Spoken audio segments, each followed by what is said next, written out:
মেঘ বলতে আপত্তি কি? বেশ, বলতে পারি। ছাদের উপর মেঘ দাঁড়াতো ফুল পিসিমার বাড়ি।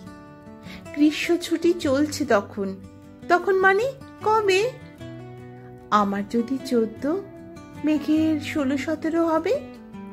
ছাদের থেকে হাতছানি দিত, ক্যারাম খেলবি আয়। সারা দুপুর কাহাতক আর ক্যারাম খেলা যায়। সেই জন্যই জোচ্চুরি হয়। হ্যাঁ, জোচ্চুরি হতো। আমার যদি 14, মেঘের 15-16 মতো।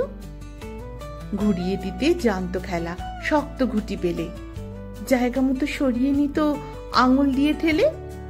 শুধু আঙুল, বোর্ডের উপর লম্বা ফ্রকের ঝুল। ঝপাং ফেলে ঘটিয়ে দিত ঘুটির দিক ভুল। এইখানে না ওখানে, এটা না ওইটা। ঝাঁপিয়ে পড়ে ছিনিয়ে নিল ঘুটির বাক্সটা। ঘুটিরও সেই প্রথম মরণ। প্রথম মরা মানে বুঝবি শুধু তারাই যারা ক্যারাম খেলা জানে। চলেও গেল কদিন পরে।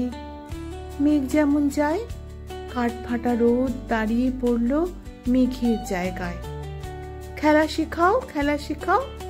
হাপিত্যেশ কাক কলসিতে ঠোঁট ডুবিয়েছিল, জল তো পুড়ে খাক।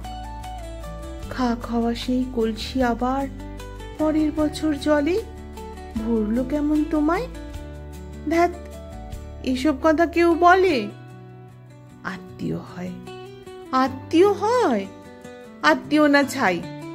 সত্যি করে বলো এবার, সব জানতে চাই। 2-1 ক্লাসের বয়স বেশি। গ্রীষ্ম ছুটি হলে ঘুরেও গেছে কয়েক বছর, এই জানে সকলে। আজকে দগ্ধ গ্রীষ্ম আমার, তোমায় বলতে পারি। মেঘ দেখতাম ছাদের ঘরে, ফুল পিসিমার বাড়ি। মেঘ দেখতাম ছাদের ঘরে, ফুল পিসিমার বাড়ি।